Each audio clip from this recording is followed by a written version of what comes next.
भारत ने एशिया के power balance को बदलने के लिए एक बड़ा मास्टर स्ट्रोक खेला है।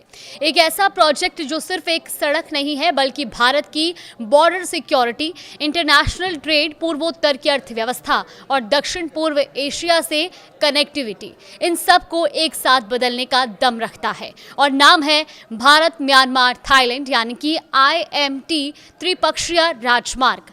करीब 1360 किलोमीटर लंबा ये मेगा रोड कॉरिडोर भारत के लिए एक तीर से 6 बड़े निशाने साधने वाला प्रोजेक्ट बताया जा रहा है। और सबसे बड़ी बात, भारत के बेहद संवेदनशील चिकन नेक यानी कि सिलीगुड़ी कॉरिडोर के लिए ये एक मजबूत आर्थिक और रणनीतिक बैकअप की तरह काम कर सकता है।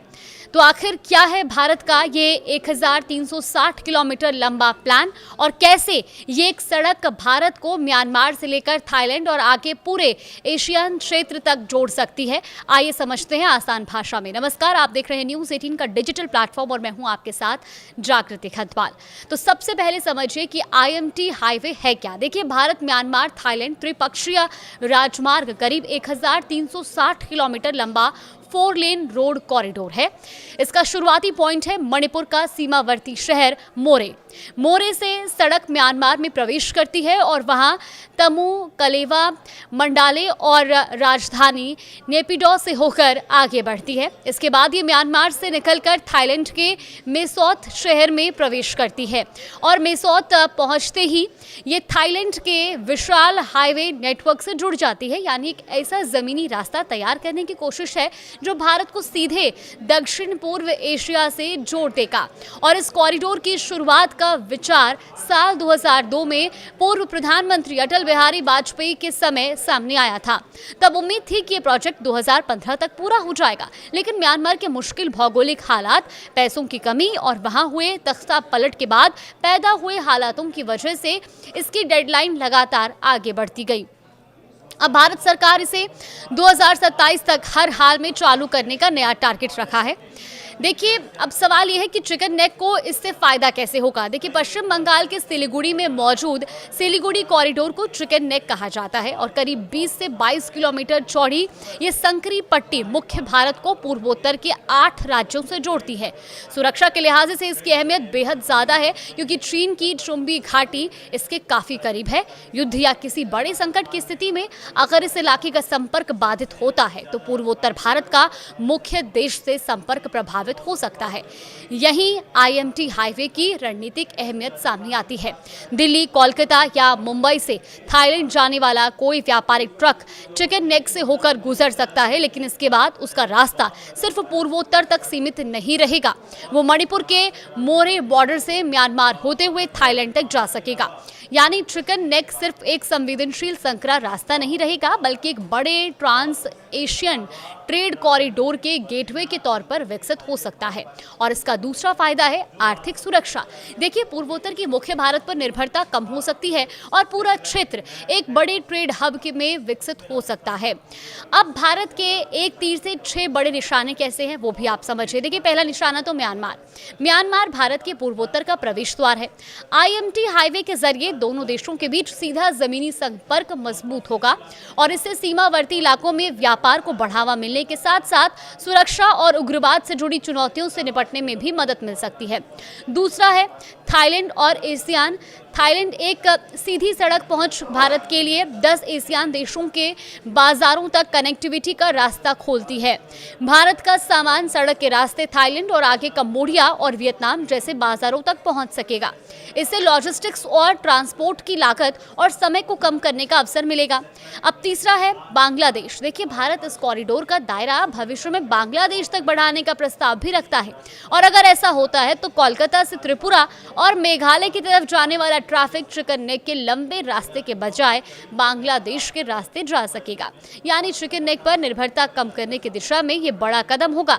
अब चौथा है नेपाल। इस कॉरिडोर के अगले चरण में नेपाल को जोड़ने की योजना भी है और इससे नेपाल को भारत और दक्षिण पूर्व एशिया के बाजारों से अपने व्यापार को जोड़ने के लिए एक नया आर्थिक रास्ता मिल सकता है। पांचवा, भूटान। भारत का करीबी पड़ोसी भूटान भी इस बड़े ट्रांसपोर्ट नेटवर्क का हिस्सा बन सकता है। भूटान का सामान भारत के पूर्वोत्तर से होते हुए म्यांमार और थाईलैंड के बाजारों तक पहुंच सकेगा, यानी भूटान के लिए भी नए व्यापारिक अवसर खुल सकते हैं। और छठा है सबसे बड़ा रणनीतिक निशाना, चीन। देखिए, चीन की BRI यानी कि बेल्ट एंड रोड इनिशिएटिव और CPEC यानी कि चाइना पाकिस्तान इकोनॉमिक कॉरिडोर के जरिए एशिया में अपना प्रभाव बढ़ाने की कोशिश है। ऐसे में भारत का IMT कॉरिडोर दक्षिण और दक्षिण पूर्व एशिया में एक वैकल्पिक कनेक्टिविटी नेटवर्क के तौर पर देखा जा सकता है। भारत एक ऐसा ट्रेड रूट तैयार करना चाहता है जो कनेक्टिविटी, व्यापार और क्षेत्रीय सहयोग पर आधारित हो। लेकिन सबसे बड़ी चुनौती म्यांमार। इस पूरे प्रोजेक्ट की राह आसान नहीं है। बताया जा रहा है कि करीब 70% काम पूरा हो चुका है, लेकिन बचे हुए 30% काम के सामने बड़ी चुनौतियां हैं। साल 2021 में म्यांमार में सैन्य तख्ता पलट के बाद वहां की जुंटा सरकार और स्थानीय बागी गुटों PDF और एथिक आर्म्ड ऑर्गेनाइजेशंस के बीच हिंसक संघर्ष जारी है। हाईवे का एक बड़ा हिस्सा चीन राज्य और संगाइंग क्षेत्र से गुजरता है, जो म्यांमार में जारी संघर्ष से प्रभावित इलाके हैं। ऐसे में भारतीय ठेकेदारों, इंजीनियरों और मजदूरों के लिए वहां काम करना बेहद चुनौतीपूर्ण है। इसके अलावा तमू, क्विगोन और कलेवा मार्ग पर अंग्रेजों के ज़माने से 69 पुराने लोहे के पुल हैं। भारत सरकार इन पुलों को हटाकर नए RCC ब्रिज बना रही है, लेकिन कागजी अड़चनें और युद्ध जैसे हालात काम की रफ्तार को प्रभावित कर रहे हैं। वहीं कलेवा यागी का इलाका पहाड़ी और बेहद चुनौतीपूर्ण है, जहां भारी बारिश और भूस्खलन भी काम में रुकावट डालते हैं। और सिर्फ सड़क बन जाना ही काफ़ी नहीं है, तीनों देशों के बीच त्रिपक्षीय मोटर वाहन समझौता यानी कि MVA भी जरूरी है। जब तक ये समझौता नहीं होता, तब तक तीनों देशों की गाड़ियों की निर्बाध आवाजाही संभव नहीं होगी। कस्टम ड्यूटी, वीजा नियम और सुरक्षा जांच जैसे मुद्दों पर अभी बातचीत चल रही है। तो कुल मिलाकर अगर ये प्रोजेक्ट पूरी तरह चालू हो गया तो इसका असर सिर्फ सड़कों पर नहीं दिखेगा, असर दिखेगा पूर्वोत्तर की अर्थव्यवस्था पर, भारत के अंतर्राष्ट्रीय व्यापार पर और दक्षिण पूर्व एशिया के साथ भारत के रिश्तों पर भी। असम, मणिपुर, नागालैंड, मिजोरम जैसे पूर्वोत्तर राज्यों को लंबे समय से भौगोलिक कनेक्टिविटी की चुनौती का सामना करना पड़ा है, लेकिन 1360 किलोमीटर का ये हाईवे पूरी तरह चालू होने के बाद पूर्वोत्तर भारत के लिए ट्रेड और टूरिज्म का नया हब बनने का रास्ता खोल सकता है। और मणिपुर का मोरे, जो आज भारत म्यांमार सीमा का एक महत्वपूर्ण शहर है, भविष्य में भारत के लिए दक्षिण पूर्व एशिया में बिजनेस का नया एंट्री पॉइंट बन सकता है। स्थानीय किसानों के उत्पाद, हस्तशिल्प और ऑर्गेनिक सामान भारत से निकलकर म्यांमार होते हुए थाईलैंड और आगे दक्षिण पूर्व एशिया के बाजारों तक पहुंच सकते हैं। यानी एक सड़क सिर्फ दूरी कम नहीं करती, कभी कभी एक सड़क व्यापार के रास्ते खोलती है, सीमाओं को जोड़ती है, रणनीतिक विकल्प देती है और पूरे क्षेत्र की अर्थव्यवस्था बदलने की क्षमता भी रखती है। IMT हाईवे भी भारत के लिए ऐसा ही एक प्रोजेक्ट है। अब असली परीक्षा सिर्फ ये नहीं है कि सड़क कब पूरी होती है, असली सवाल ये है कि क्या भारत 2027 के लक्ष्य तक इसे जमीन पर उतार पाएगा और क्या ये कॉरिडोर वास्तव में भारत को दक्षिण पूर्व एशिया के विशाल बाजारों से जोड़ पाएगा। अगर ऐसा होता है तो मणिपुर का मोरे सिर्फ भारत का आखिरी छोर नहीं रहेगा, बल्कि दक्षिण पूर्व एशिया के लिए भारत का नया प्रवेश द्वार बन सकता है।